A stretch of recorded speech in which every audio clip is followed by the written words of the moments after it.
Hi, everybody. Welcome to Mark's Backyard Birds. Well, summer's fast approaching, and a lot of questions get asked about should I change my feeding regimen? Is there things I should be offering differently in the summer months? Should I stop feeding altogether? Are birds getting enough from nature, et cetera, things like that. So I thought what I would do is cover the summer feeding questions, things you can do one to improve your enjoyment, of course, and the other to improve for your offerings for the birds and what they're needing during the nesting season, as it will. So, well, the first thing that I wanted to talk about is no waste seeds, because in spring and summer we have to deal with germination. We have to deal with plants growing up under our feeders that we do not want. And in the winter, you don't have to worry about that because there's plants are not going to germinate during the harsh part of winter. But when the spring and the rains come and those seeds are down underneath your feeders, then you can get a lot of weeds to grow. And so how do you deal with that? Well, I rake my holes up from underneath my feeders at least a couple of times a year, at least, usually more than that, but especially in the early spring. And I haul those off, or I dump them away from the feeder to try to keep that from happening. But in the summer, I do like to switch to more hull-less seeds. And this is Mark's No Waste blend that I make, which is mainly sunflower hearts, whole sizes and medium broken pieces, and peanut pieces in their peanut hearts, little pieces of peanut hearts. And none of that will germinate. I mean, rarely would the sunflower heart get in a situation under your feeder where it might germinate. But no, whole seeds typically do not germinate. So, and is there any nutritional value difference between the winter and the summer? No, not really. The seeds have the same nutritional value now, but for this, the reason I bring this up is because of the inconvenience or the convenience to you and your feeding. And the birds love whole seed. And no, we're not teaching them how to not crack seeds.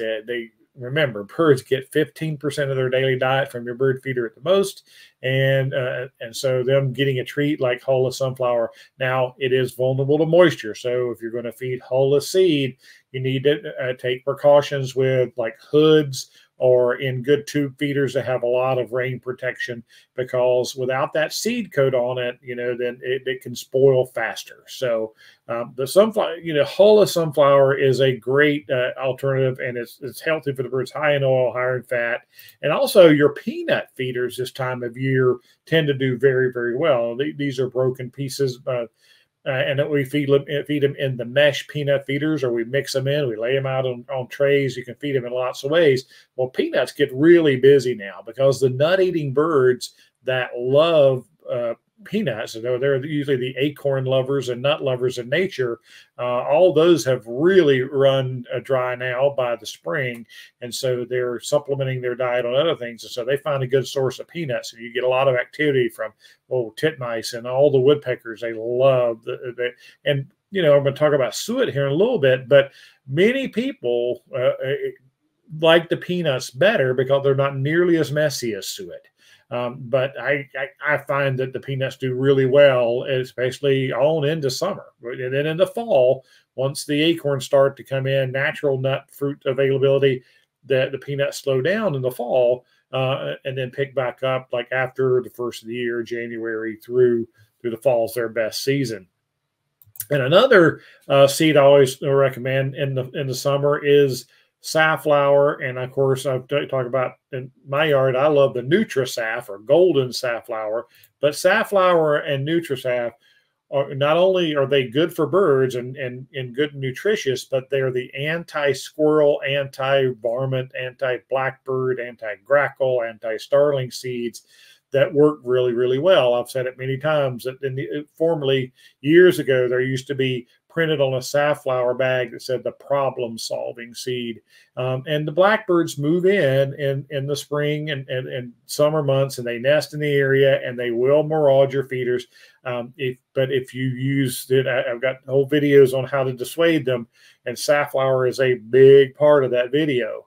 because they do not like the taste of it. And it's also, regular safflower is a very hard seed to crack, where the Nutrisaf has a softer seed coat. So even my goldfinches will eat my Nutrisaf. The house finches love it. Mourning doves love it. Cardinals absolutely love it. It's a good seed to feed during the summer. Yes, it can germinate. So you will have to rake up your holes from underneath your feeders if you don't want any things to grow underneath there. But remember, always the birds only get 15% of their daily diet. So they're eating seeds from nature all the time. They're eating and berries, and they're at your feeders, and what goes in must come out. So they'll poop seeds out. And so there's going to be some stuff grow under your feeders no matter what you do. You just have to, use your smarts when it comes to choosing your seeds so it doesn't become a heavy crop underneath there. But with the nesting season comes additional nutritional needs. And that, of course, calcium is one of those nutritional needs.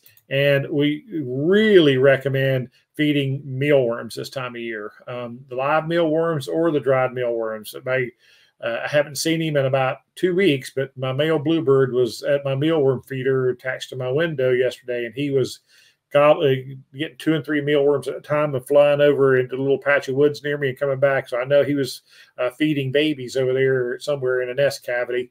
And insects are where birds get a lot of their calcium. I always told the kids in the nature center world that a bird can't go into a grocery store and buy a gallon of milk or other things for calcium. They have to get them from nature. And insects, their exoskeletons are a really important source for the calcium in their diet. And so mealworms are a way that we can provide calcium in addition to them. And they also, they get calcium from leafy plants as well. You'll see them eating on buds and leafy plants. But also, one of the things that provide for them are eggshells. And I know that people who have chickens and things like this do this on a regular basis, but calcium, it obviously is a lot from eggshells. They eat their own spent eggshells and hatched eggshells in their nest. They'll eat those. But you can, if you want to do this, if you're one who goes through lots of eggs, and you can boil them, obviously, if you do hard-boiled eggs and the shells from there. But if you don't, if you haven't cooked them first, then they recommend that, of course, you wash them thoroughly, crush them up, lay them all out on a cookie sheet, and put them in the oven for 250 degrees for about 10 minutes, according to the Audubon. Is their recommendations. And then you can mix it in with your seeds or put it in his own bowl. And of course, they're going to eat grit too. They pick out little pieces of clay and soil, and that has calcium in it, but it also helps them in the digestive process. So eggshells are something you can provide additionally for the birds this time of year. And then a lot of people don't do this, but it's actually a really good thing to do, is provide some fruit for them. Lots of birds, like this mockingbird, they love fruit. They love apples and oranges. And then even little guys like this little Tennessee warblers visiting the grapes that are put out for them. That's something that you can do for them to supplement their diet this time of year. Now, fruit, I've tried apples in winter that had no luck with them, but in the spring and summer, they tend to seem to visit it a lot better. So, but number one, and I always talk about this, and that is native landscaping, providing a good source of natural flowers, natural fruits, natural insects. The native plants attract native pollinators, caterpillars, all kinds of bugs that the birds need to feed their babies. So providing a source of that for them, native landscaping, and flowers that bloom all year long. There have been whole programs on those. And we mainly talk about hummingbirds, but we don't give nearly enough attention to the insects, the caterpillars, the chickadees, and all other birds need to feed their babies. So I promised I'd get back to suet. We have summer formula suets, which are the high melt, we call them. They don't. It takes a much higher temperature for them to melt, and those are what most people switch to in the summer months. And they're a good source of energy for the birds too. So you don't have to stop feeding suet because the temperatures get high. You just need to switch your diet for the birds to a drier, doughier suet where they can still get the energy from that. So there's some ideas for summer feeding: hull of seeds, mealworms, fruit, eggshells, suet, all are good offerings in the summer months. And of course, native landscaping. You reward your birds and they'll reward us. So thank you so much for tuning in. Give us a like, give us a share, send in ideas for future programs. And if you're on YouTube, please subscribe.